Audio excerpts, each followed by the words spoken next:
ഒന്ന്. ശിവക്ഷേത്രത്തിലെ പ്രസാദധാരണം എന്ന് പറയുന്നത് ത്രിപുണ്ഡ്രധാരണം എന്നാണ് പറഞ്ഞിരിക്കുന്നത്.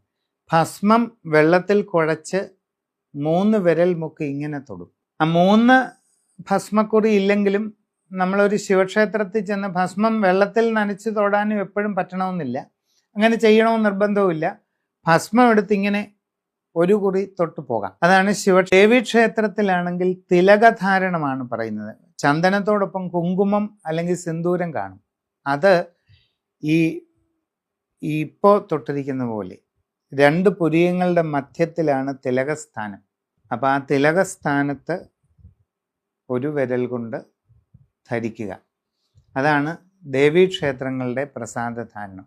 സുബ്രഹ്മണ്യൻ, ഗണപതി, ശാസ്താവ് തുടങ്ങിയ മൂർത്തികൾക്ക് ഒരു വിരൽ കൊണ്ട് ഒരു കുറിയായിട്ട് ഇടത്തുനിന്ന് വലത്തോട്ട് തൊടാം.